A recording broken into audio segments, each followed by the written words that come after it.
The man who made hearts race and pulses pound had a dark secret tucked away. Let's peel back the glitzy curtains and plunge into a tale that's part movie magic. Glenn Ford, the charismatic chameleon of the silver screen. He is your typical Hollywood superstar, brilliant, handsome and talented, the trifecta of gummy goodness that simply can't resist the charms of the beautiful female stars. Sparks flew on screen, but we're diving deeper. Was it all smoke and mirrors, or a blazing romance behind closed doors? Glenn Ford was a fantastic actor with an air of confidence only a few actors have been able to match. Don't get us started about his versatility. He was what his audience needed him to be. To the men he was the tough, rugged, handsome hero who raised hell in his pursuit of justice. Women looked at him and saw the delightfully disarming romantic man with deep blue eyes that peered into their souls with deep emotions. To them he didn't need to talk before they felt his presence. Glenn could be the action hero today, the romantic man in his next title and the comedic buffoon in the next. He dazzled and caused the audience to erupt into laughter with his performance in Captain in Tea House of the August Moon. He also could portray a romantic person, and he did in The Blackboard Jungle, where he played the idealistic teacher. He also was a playboy turned resistance fighter in 4 Horses of the Apocalypse. Then he entered the world of superheroes, playing the dad to the legendary Superman. Glenn was every man's and woman's man. However, career-wise, he didn't let this get to him and tried as much as possible to keep a level head. Unlike Rod Steiger, who let his talent get ahead of him and rule him, Ford was in control and didn't like the idea of overacting. The actor believed talking too much killed the film and prevented the audience from weaving their own story into the film. He preferred to show and not tell, which is challenging when the whole idea of a movie is to show. To Glenn, the best film was the one where the actor talked less and let the audience do some imagining. So he always looked for ways to reduce his character's lines, which is strange considering more lines meant more screen time. The actor didn't believe he needed that much screen time to make his presence felt, and he didn't. His quietness had a raging intensity, but it wasn't an intensity that pushed the audience away. It was the captivating kind. The actor wasn't picky about being the hero or the villain. The man even said the film's villain could be the one with the richer character. However, true to his show-don't-tell style, he liked keeping the audience guessing and playing with their minds, although he knew his limitations and has said this: "I think the most ridiculous thing for me to do would be to try and play Shakespeare." However, knowing his limitations didn't mean the actor was cowardly. He wasn't. Glenn explored every bit a film has to offer, and this trait isn't something he had just for his career. Outside of it, he was already an adventurous guy. And no, we're not talking about his many adventures with women. We are talking about the fact that he also does some of his stunts, especially regarding the westerns. Glenn rode his horses by himself. However, the actor did mention that he did so only under the supervision of the stunt performers, and has told actors to let stunt performers do their thing, as the actor getting hurt could end up stalling the film. The actor's confidence in doing the horse stunts by himself came from his training in horses, which he got from the impressive Will Rogers. He met Will when he took a summer job at the Polo Games to give people tickets and programs for $3. Will asked Glenn to hold his horses, and from there he began working for Rogers, who taught him how to care for and raise horses. Ford had to even learn fast because of how businesslike Rogers was. His next adventure came in Europe, and that experience showed how impulsive the actor could be. So the esteemed actor was shooting a film, The White Tower at the base of Mont Blanc, the highest mountain in Europe, in 1949. Then he decided to climb up the mountain and would be the first Hollywood actor to do it. Glenn had interesting observations about his experience. He claimed he didn't know climbing a mountain was easier than coming down from it. According to the actor, coming down was hard, as when he looked down he saw only nothing. But it wasn't the only time the actor would do something so out of pocket.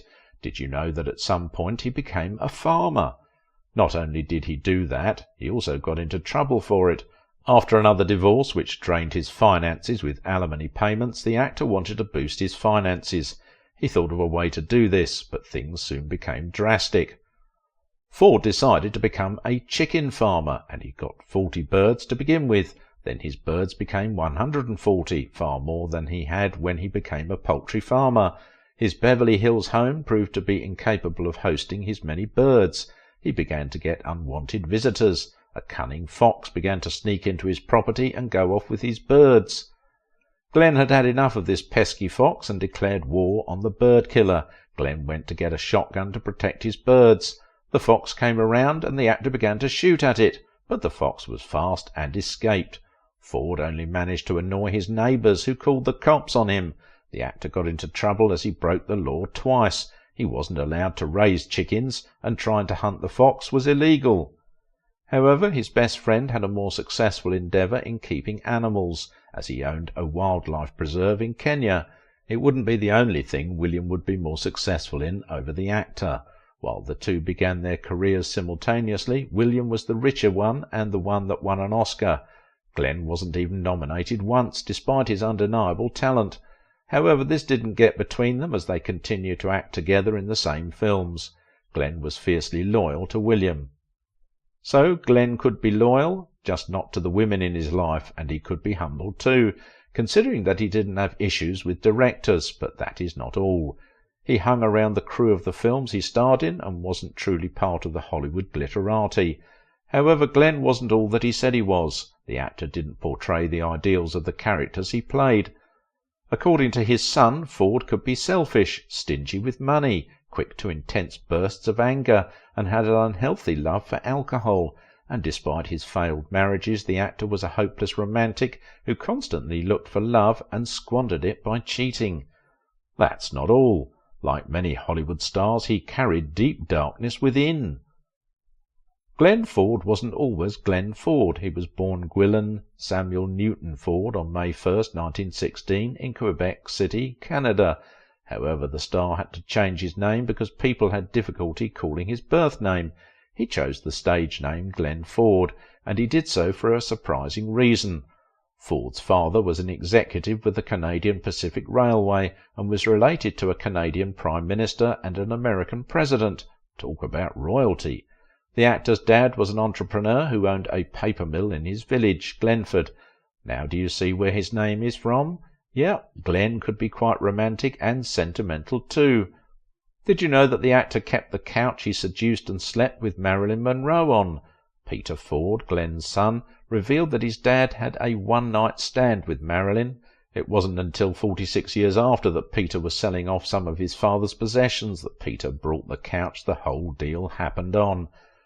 When Ford was 8, the family moved from Canada to California, and the actor schooled in Santa Monica High School, where he got introduced to the arts.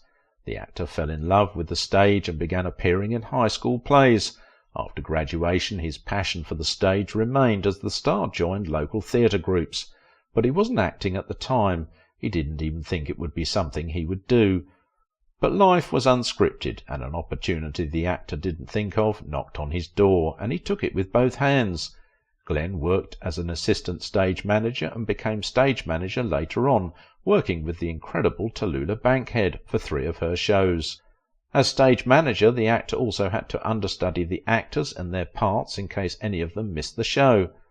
It was just a routine activity he did until things got real. So, an actor in one of the shows failed to show up, and Glenn had to step in. He discovered that the actor who didn't come earned 50 times more than he did. What the heck? Glenn thought, and decided to begin acting on stage. At that time, he didn't know he had better things just waiting for him around the corner. However, before then, the actor had to work many jobs, but they weren't necessarily for money. While supportive of his son's line of work, Ford's dad was also wary. He knew being an actor wasn't easy and that things could go sideways at any time, so the older Ford advised and ensured the actor learned different trades. The actor learned how to roof, install windows, and even the art of bartending. Then Ford got lucky or unlucky, since he went on to work for Harry Cohn, the tight-fisted Columbia Pictures studio head. Harry was trying to build a stable of stars without spending too much. The studio boss decided to change his strategy of poaching off the unknowns and castaways of the other studios.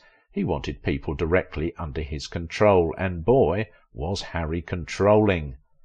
Ford fitted the bill of the kind of person the studio boss wanted. He was young, talented, and mostly cheap. Cohn signed him on a long contract, but had other devious things in mind.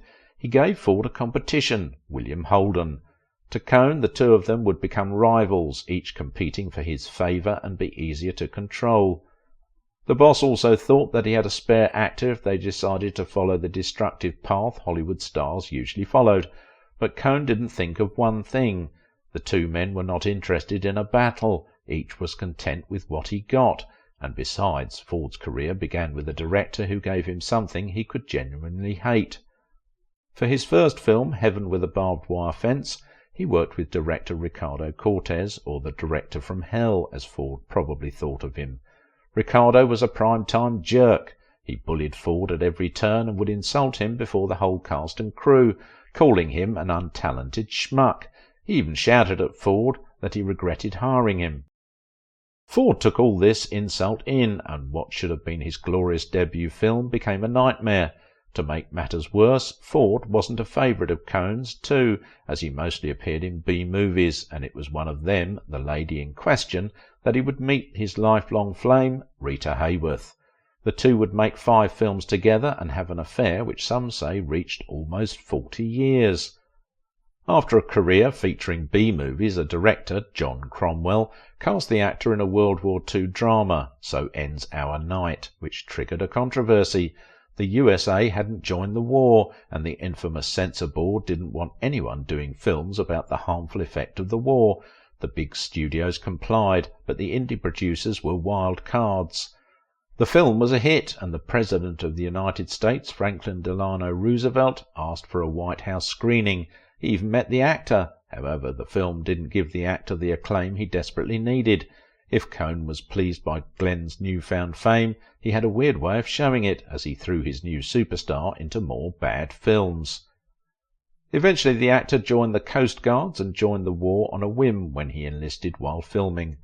However, just before he got shipped, the actor married the woman he fell in love with, the talented and more successful Eleanor Powell.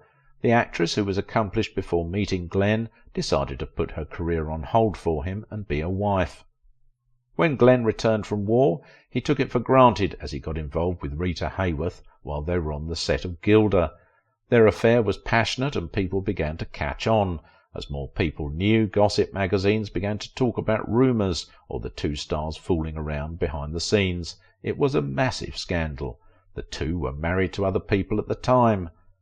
Cohn was furious and he ordered Glenn to leave Rita alone. Glenn refused and Cohn began to scheme. He hoped to catch them in the act by setting up spy recording devices in Ford and Hayworth's rooms. But someone from the crew informed them, and the two had no choice but to be discreet. While the cheating couple avoided Cohn, the actor learned a dark secret from him and kept a darker secret too. Rita Hayworth got pregnant from Glenn when their affair was hot, which spelled doom for them. They had to find a solution, and the solution they got was drastic. Hayworth chose to remove the pregnancy. She had just divorced Orson Welles, and getting pregnant meant people accused her of cheating. With a trip to France, the baby was gone, and Ford and Hayworth went their separate ways, but they didn't do so for long. However, the actor wasn't calm. He was paranoid about his relationship with Rita and didn't want his wife to find out. So to find out what she knew, or if she suspected anything, the actor bugged her phone and had tapes of her conversations. Then he began to tape his conversations with people, including the movers of both Hollywood and the music industry, and 2 presidents of the United States. But his taping of his wife's phone didn't stop her from finding out about him and his many affairs. She also pulled a fast one on him. She bore his disloyalty and divorced him when their son Peter was old enough to choose the parent he wanted to stay with. He didn't choose Glenn. The man, bitter at first, would later remarry and divorce as fast as he married. He became steeped in debt and continued to work all his life until he suffered a series of strokes in 1991.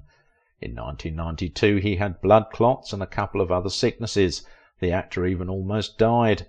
He survived, but his health had become bad. Still, he managed to live until he was 90. After his 90th birthday, the actor was found dead in his home. He lived a full life and had affairs with over 140 women.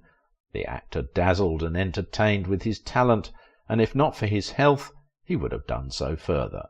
Glenn gave Hollywood his devotion, and in return his name got etched in gold. If you're craving more thrilling stories and fascinating insights, be sure to stick around on our channel. Why was Peter Fonda cursed by his father?